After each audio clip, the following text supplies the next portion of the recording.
Teóricos como Stuart Hall afirmam que nas últimas décadas aconteceu aquilo que é conhecido como virada cultural, que de forma simplória seria o seguinte: se outrora questões sociais eram explicadas, eram teorizadas, tendo como base principalmente a questão da luta entre classes e também questões socioeconômicas, hoje em dia não se pode pensar, por exemplo, em explicações, em teorizações sobre conflitos armados, sobre guerras, sobre desigualdades, desconsiderando questões de diferenças culturais e étnicas de determinada sociedade.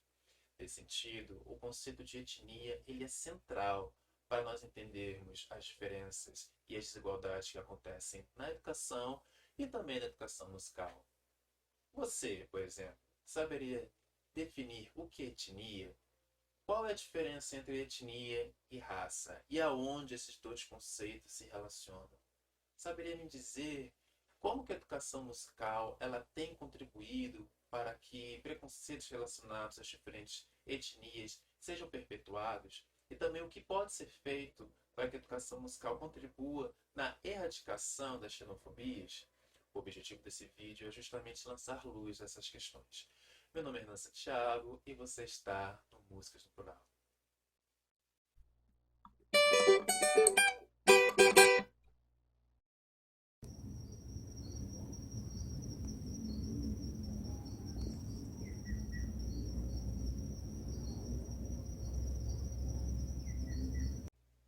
Muito bem, reflexões sobre etnia. Primeira questão que vale ser respondida é justamente qual é a diferença entre raça e etnia. Já foi postado aqui no canal o vídeo intitulado Quem tem raça, no qual esse conceito ele é pormenorizado, detalhado, muito bem explicado. Mas de forma assim geral, aqui nesse vídeo a gente pode dizer que raça está ligada a questões de cunho biológico, ou seja, aspectos da nossa própria biologia, do nosso próprio fenótipo. Ou seja, uma pessoa ela pode ser classificada como sendo negra por ter traços distintivos de uma pessoa negra. Por exemplo, no meu caso, eu sou uma pessoa negra, eu tenho a pele mais escura, mas também o nariz um pouco mais largo, lábios mais carnudos, cabelo mais volumoso, entre outros aspectos. Isso são os aspectos fenótipos que vão caracterizar uma pessoa dentro de determinada raça. Lembrando que raça aqui, a gente não está falando em espécie, a gente não está falando que uma pessoa negra, por exemplo, não é humana ou é uma raça diferente da pessoa branca, de uma espécie diferente da pessoa branca. Não, a gente está falando de questões discursivas. Aquele vídeo vai explicar isso muito melhor. Ou seja, a sociedade discursivamente, né, no seu falar, vai criar indicadores que diferenciam pessoas que tenham fenótipos, biologias semelhantes. Ou seja, todas as pessoas que têm características biológicas semelhantes a mim são classificadas como negras e sobre essas pessoas recaem muitas vezes diferentes estereótipos. Essas pessoas negras são boas em esportes, são fortes fisicamente, mas em compensação, é o que se fala, tá? Não estou dizendo isso. Mas em compensação, têm um intelecto menor do que pessoas brancas. Entendem? Por meio de questões biológicas, se criam questões discursivas que acabam muitas vezes segregando diferentes grupos. A etnia ela vai estar mais relacionada com aspectos culturais. Percebem a grande diferença? Se a raça ela está relacionada a questões biológicas, a etnia ela é definida, ela é marcada por questões culturais. Ou seja, a posse de determinada cultura vai fazer com que determinada pessoa seja classificada no bojo de uma certa etnia. Por exemplo, o indígena ele é reconhecido, sim, pela sua pele mais avermelhada, pelo seu cabelo muitas vezes mais escorrido, mas o que vai, de fato, caracterizar esse indígena, ele tem uma posse cultural que o restante da sociedade não tem. O indígena ele tem uma relação com a natureza que só ele tem. o indígena ele vai ter uma língua própria que o restante da sociedade não tem, lembrando que a cultura também se materializa por meio da língua, por meio do idioma que a pessoa fala. Ele tem uma cosmovisão do mundo diferente. Então, essa questão cultural vai classificar essa pessoa dentro de determinada etnia. De forma assim um pouco mais complexa, Woodward classifica a etnia como essa junção de cultura, comunidade e identidade. Ou seja, a cultura. Quais são os hábitos? Qual é a linguagem? Qual é a música, a arte, a gastronomia que determinada pessoa ela tem? Essa cultura ela é compartilhada por outros indivíduos.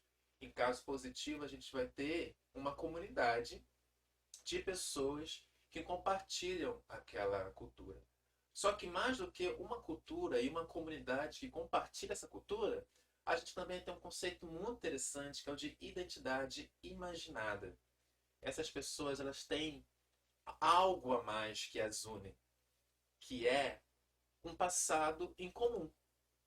Por exemplo, aqui no Brasil, todos os brasileiros, de sul até norte, independente de serem brancos, negros, mulheres, homens, indígenas, quilombolas, todos eles, por exemplo, têm uma marca histórica que é a independência do Brasil. Não é? Em determinado dia, Dom Pedro II, às margens do rio Ipiranga, Dom Pedro I, às margens do rio Ipiranga, gritou independência ou morte. O Brasil, pelo menos teoricamente, não tinha mais qualquer laço de dependência com Portugal. Isso é algo que nos une. A grande questão é, alguém estava lá para ver isso? Será que alguém viveu isso de fato, vivencialmente, corporalmente, presencialmente? Não. Isso é uma identidade, todos nós compartilhamos isso, isso nos identifica, mas é imaginada. E muitas vezes a própria Woodward diz isso, que as guerras que hoje ocorrem se deram por fatos que aconteceram há muitos séculos atrás e que determinado grupo conserva isso e as pessoas se matam e morrem por conta de um fato, de um acontecimento histórico que une pessoas, mas que é totalmente imaginado. Então tudo isso, esse tripé vai de fato definir o que é etnia. Então a cultura que determinada pessoa tem, essa cultura ser compartilhada por uma comunidade e essa comunidade também ser unida por laços históricos em comum. Isso vai diferenciar etnias. E muito interessante que dentro de uma etnia tem também subetnias. A nacionalidade, a gente poderia dizer que é uma marca étnica. Por exemplo, o fato de nós sermos brasileiros, isso é uma etnia. Se nós formos para o exterior, eu não sei se alguém já teve essa experiência de ir ao exterior e encontrar um outro brasileiro. É uma pessoa que você nunca viu, é uma pessoa que muito provavelmente você não sabe nada da vida dela, a não ser que ela seja uma pessoa famosa e você já conheça, não sei. Mas for uma pessoa que você nunca viu, mas o fato dela dizer eu também sou do Brasil, automaticamente você cria um laço. Esse laço se dá porque você sabe que tem uma cultura em comum com essa pessoa e essa cultura ela tem uma comunidade toda que segue essa cultura, no caso aqui a comunidade brasileira, e principalmente por conta da língua, que a gente vai ver que embora não exista só uma língua no Brasil, mas é a língua primordial que a maioria das pessoas fala. E também tem toda essa questão da identidade imaginada, não é? A gente se liga porque em 1970 Pelé ganhou a Copa, a gente se liga porque, sei lá, por causa da proclamação da República e outras coisas que a gente vai ter em comum. Então, a nacionalidade ela também é uma marca étnica. Só que a gente sabe que dentro do Brasil vão existir outras tantas etnias, né?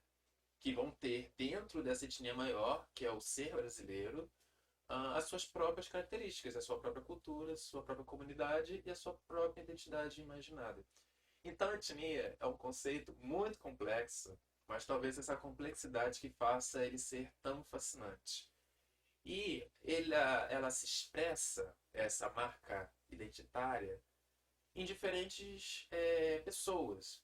A gente já falou sobre as identidades nacionais, mas também os refugiados. Essas identidades das pessoas que fogem, infelizmente, dos seus países, buscando melhores condições de vida em outros países. O Brasil, por exemplo, tem recebido bastante refugiados da Venezuela. Essas pessoas também têm uma marca étnica.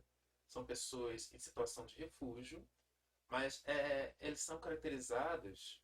A diferença que tem entre nós brasileiros que estamos no nosso país e eles que estão em situação de refúgio é uma diferença que é étnica. Quilombolas, as pessoas remanescentes dos quilombos, eles também têm uma cultura diferente. Eles também, essa cultura se expressa em determinada comunidade, que são os quilombos, e também tem uma identidade imaginada.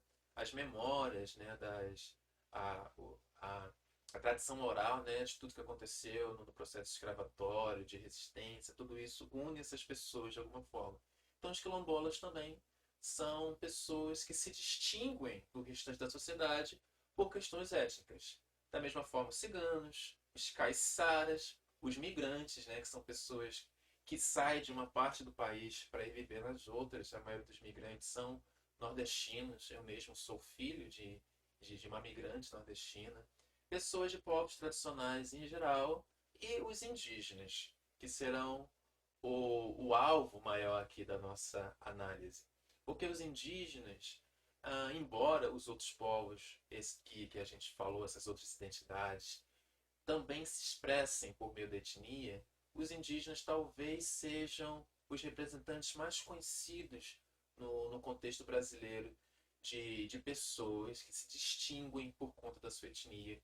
Isso fica muito marcado no nosso imaginário por conta das histórias que nós ouvimos sobre indígenas, sobre o que a mídia fala sobre os indígenas e coisas do tipo. Mas muitas vezes a gente não se aprofunda nesse estudo e entender de fato o que é um indígena. Porque o indígena ele é diferente etnicamente. E principalmente o que a gente pode aprender com os indígenas. Né? E são coisas totalmente fascinantes. Isso não significa que essas outras identidades elas sejam menos importantes. Não, a gente pode aprender muito com os refugiados, a gente precisa aprender com eles, com os quilombolas, com os ciganos, com os caiçaras, com os migrantes, com todo esse pessoal. Sabe, essa diferença cultural, justamente nela que reside o conhecimento, a aprendizagem. Quando a gente conversa com uma pessoa que é igual a gente não aprende nada, ou aprende pouco. Mas quando a gente conversa com uma pessoa que é completamente diferente da gente, aí o nosso horizonte se amplia. Mas nessa sequência de vídeos que serão feitos sobre etnia, nós vamos delimitar na identidade indígena algumas questões que são principalmente educacionais. Lembrando que somos um portal de educação, de ensino e de aprendizagem. E dentro desse contexto, existem argumentos muito fortes que indicam que são justamente os indígenas que mais sofrem xenofobia, que nada mais é do que justamente o preconceito que é direcionado a determinada etnia. O racismo é um preconceito relacionado à raça e a xenofobia à etnia. Então a gente percebe que no contexto escolar existem séculos de apagamento e silenciamento. Os portugueses chegaram no Brasil em 1500. Muito, muito, muito tempo atrás, os indígenas já estavam aqui.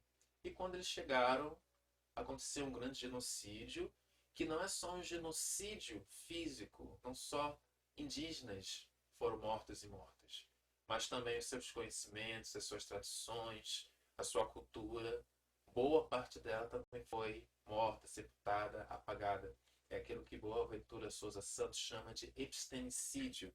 Episteme vem de conhecimento e esse micídio vem de homicídio, ou seja, um assassinato de conhecimentos. Então, são séculos de apagamento e silenciamento que a gente precisa resgatar. E que, de certa forma, tem sido resgatada por meio da Lei 11.645, que é uma lei muito interessante, que diz que os conhecimentos e a história afro-brasileira e indígena precisa estar presente no currículo escolar. Mas existem empecilhos para que essa lei de fato se configure como uma realidade.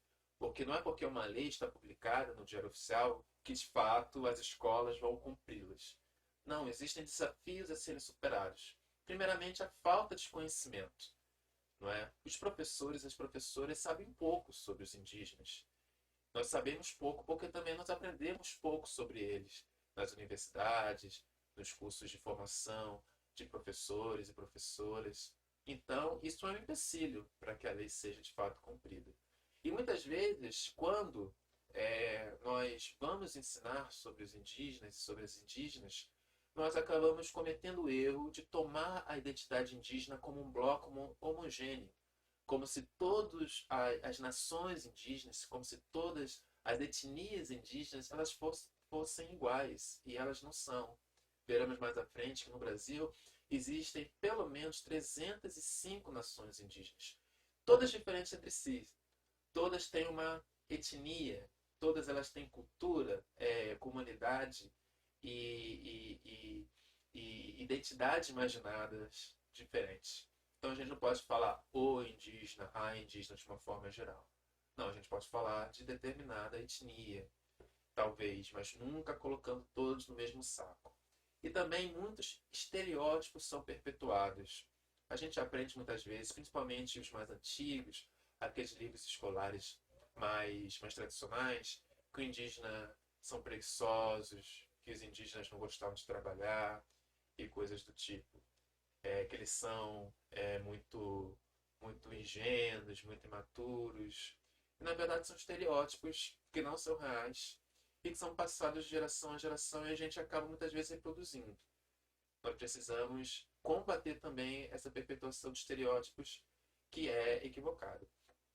E também, quando a gente ensina sobre os indígenas, muitas vezes é de uma forma folclórica, pouco crítica, imprecisa e até equivocada, né? Quando a gente fala que o indígena ele é preguiçoso, a gente está cometendo um equívoco grande. O que acontece é que os portugueses, quando chegaram no Brasil, se depararam com algumas nações indígenas que aparentemente não gostavam de trabalhar. Só que não é isso. É que a cultura trabalhista do indígena, de muitos povos indígenas, é diferente da nossa. A gente nessa gana de ganhar dinheiro, ganhar dinheiro, ganhar dinheiro, a gente trabalha 12 meses por ano, né? Às vezes nem tira férias. O indígena é um pouco mais inteligente. Essas nações que assim fazem. Eles preferem trabalhar duro 4 meses por ano para conseguir ter um descanso e vida de lazer e também dedicar-se a questões espirituais no restante do ano. Então não é que ele é preguiçoso. Ele tem uma forma de encarar a vida de trabalho diferente da nossa, que ao meu ver é bem mais inteligente. Então a gente precisa combater essas percepções equivocadas que foram sendo criadas a partir do século e são reproduzidas por meio da educação. E também a história ela é sempre contada pela lente do colonizador.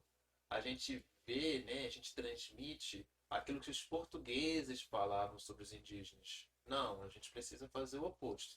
A gente precisa agora contar as histórias, tendo como base o que os próprios indígenas falam sobre eles mesmos. E nisso tudo a gente tem uma grande lacuna na formação de professores e professoras. E a ideia desse projeto é buscar também diminuir um pouquinho dessa lacuna. Que a gente tenha mais conhecimento para falar sobre a cultura, a história e a musicalidade indígena. E aí vem essa questão. Como que eu, uma pessoa que não se enquadra dentro da cultura indígena, eu sou uma pessoa que não é indígena, posso falar sobre os indígenas? O ideal seria, né, numa aula sobre etnia, sobre diferenças étnicas e preconceitos e xenofobias relacionadas à educação musical, seria que um indígena, um refugiado, um migrante, um cigano estivesse dando essa aula. Só que aí isso nem sempre é possível, né? Mas a gente pode diminuir esse impasse. Primeiramente, reconhecer os privilégios. De fato, por eu ser um homem urbano que dentro da cultura dominante, isso me faz ter privilégios, ou pelo menos não sofrer xenofobias na nossa sociedade. E também eu preciso ler e também conversar com indígenas. E eu fiz todo esse processo. Eu li muitos textos, principalmente monografias do curso de licenciatura indígena da Universidade Federal de Santa Catarina. E também fui até uma aldeia aqui no Rio de Janeiro, no Rio de Janeiro, a aldeia Sapucá de Bracuí. E lá eu pude, de fato, ver como é a vida na aldeia e conversar com indígenas. E também apresentar esse meu projeto, dizer qual era a minha intenção e perguntar se eu podia, se eles me permitiam. E eu tive um parecer positivo. Não, você pode divulgar nossa cultura, você pode dizer, né, o que a gente passa, mostrar que nós de fato somos humanos, que nós existimos. Porque muitas vezes o indígena, a indígena é retratado como se fosse um ser mitológico, como se fosse um ser da floresta, não sei o quê. Não, o indígena ele é real, ele tem direitos, ele é um ser humano de fato. Isso é uma coisa que me marcou bastante. O líder da aldeia dizendo para mim: tem que falar que o indígena é um humano, ele não é um ser fantasioso. Ele é uma pessoa como qualquer outra. Só que o que ele vai ter diferente? A etnia. Então eu pude aprender bastante nesse meu processo. Eu gostaria de compartilhar um pouco do que eu aprendi. Primeiramente, vamos definir o que é indígena. Eu sempre gosto desse exercício aqui porque ele quebra um pouco dos nossos estereótipos em relação a esse conceito. Aqui nós temos 5 fotos. Eu gostaria que vocês falassem, por favor, quem na foto é indígena. Olha um pouco, vou dar 5 segundos para vocês responderem.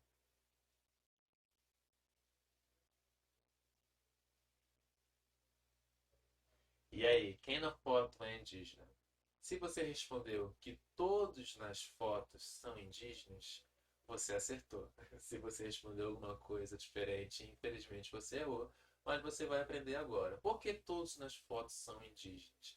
Primeiro, por que causou espanto a gente falar? Talvez tenha causado espanto para você. Nós falamos sobre indígenas e eu mostrar essas fotos que destoam um pouco da nossa visão do que é um indígena. É porque a gente está acostumado com o indígena no contexto brasileiro, que muitas vezes anda nu, com pouca roupa, e que tem essa pele mais avermelhada, que tem um cabelo mais escorrido, e que usa penas como adorno, e que tem um arco e flecha para caçar.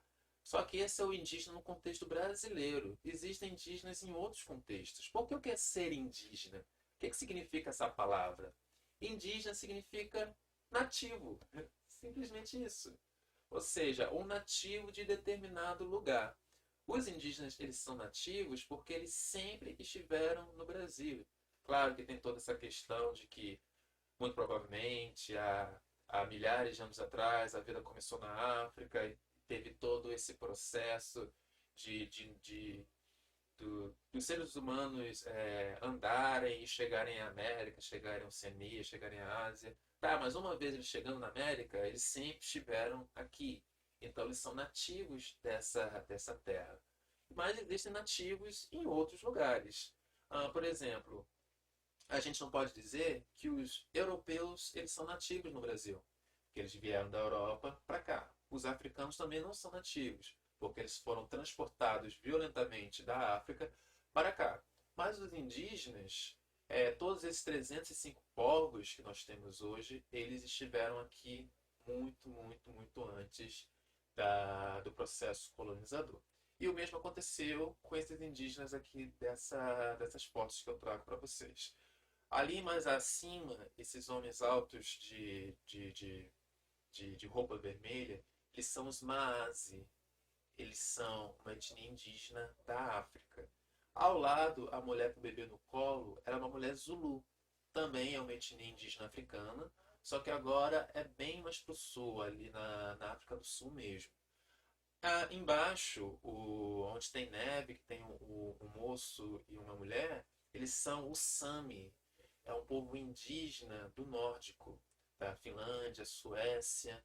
e Finlândia, Suécia e tem mais uma, Noruega. São povos indígenas desses lugares. Isso lembra algum filme da Disney? Exatamente, Frozen. Frozen foi inspirado em uma etnia indígena, que são os Sami. Ali, ao lado do Sami, esses homens de menor estatura são os pigmeus. Quem é mais antigo talvez se lembre dos pigmeus dos desenhos do Pernalonga, do Pica-Pau. São de fato uma etnia indígena que ocorre de verdade na África, uma outra etnia indígena. A gente já percebeu que na África existem bastantes indígenas. E aqui, mais ao lado, duas crianças em pé são os esquimós. Sim, os esquimós, que nós talvez conheçamos aí também pelos desenhos, eles também são etnias indígenas. Então a gente aprende com isso que indígena existem, né, em todo o globo e que muitas vezes a gente está muito preso nessa visão do indígena brasileiro. Mas não, todos os lugares do mundo onde ainda não houve uma xenofobia total, né, um genocídio total, existem indígenas. No Brasil, agora trazendo esse contexto para o Brasil, em 1500 as estimativas é que existiam 5 milhões de nativos. Em 2010, no último censo, isso reduziu para aproximadamente 800 mil indígenas declarados. Ou seja, houve uma redução de 83,32% nesses 510 anos. Não existe uma outra palavra para isso a não ser genocídio, né? Essa redução aconteceu porque eles foram assassinados, infelizmente. No estado do Rio de Janeiro, desses 800 mil, aproximadamente 16 mil são indígenas, o que dá mais ou menos somente 0,1% da população do estado. O maior povo indígena do Brasil são os Guarani, com mais ou menos 50 mil, 51 mil indígenas, e o menor é o único indígena que vive isolado no centro-oeste. Do ponto de vista da etnia, ele é considerado um povo indígena. E nisso são 305 povos indígenas que falam 206 línguas, idiomas indígenas. Nisso cai aquilo que a gente conhece como o mito da unidade linguística, que diz que o Brasil é um país enorme, com várias culturas, várias raças, mas aquilo que une todos os brasileiros é a língua. Isso não é verdade. Embora o português seja oficial e de fato seja primordial, a grande maioria dos brasileiros fala português. Português não é a única língua. Além desses 206 idiomas indígenas, ainda existe Libras, né, a língua brasileira de sinais. E também é sabido que os indígenas também fazem suas próprias línguas de sinais. Então, não, definitivamente o português não é a única língua falada no Brasil. E aí, alguns temas que são interessantes para a gente repensar, porque não são apropriados para a gente falar. O primeiro seria índio. A gente precisa tirar do nosso vocabulário o termo índio. Porque o que é da onde surgiu esse termo índio? Isso vem lá mesmo de 1500, no período colonial. A história conta que quando Cristóvão Colombo chegou às Américas, ele queria chegar onde? Chegar na Índia, não é? No país Índia. E aí ele chegou na América. Por isso, os primeiros habitantes que foram contatados, que foram vistos, foram chamados de índios, porque ele realmente achou que estava na Índia. Então, vocês percebem como esse termo é equivocado? Ele liga dois povos que não têm absolutamente nada um a ver com o outro. São os indígenas, ameríndios, né? E os indianos. Então, não existe relação entre esses dois povos. E é um termo que foi colocado justamente pelo colonizador, né? E hoje em dia existem até dúvidas se de fato Cristóvão Colombo pensou que tinha chegado à Índia. O que é mais aceito hoje em dia é que ele de fato sabia que existia o continente americano e veio colonizar. Então, isso seria impreciso de diferentes pontos de vista. Então, índio é um termo pejorativo que a gente precisa tirar do nosso vocabulário. Silvícola também é um termo que hoje em dia não está muito em moda, mas a gente ainda encontra as pessoas chamando indígenas de silvícolas. O que seria uma pessoa ou algo silvícola? Silvícola vem de selva, algo relacionado, relativo à selva. Então, silvícola seria um ser, uma pessoa que vive na selva. Mas qual o problema nisso? É porque isso vai acabar colocando o indígena em um único bioma, em um único ambiente. E o que também não é verdade. Existem indígenas que vivem nas selvas? Sim, mas também existem indígenas que vivem nos cerrados, na caatinga, no Pantanal, nos prados, e inclusive nas cidades. Sim, existem indígenas que vivem nas cidades, por que não? Então esse termo silvícola é equivocado por isso.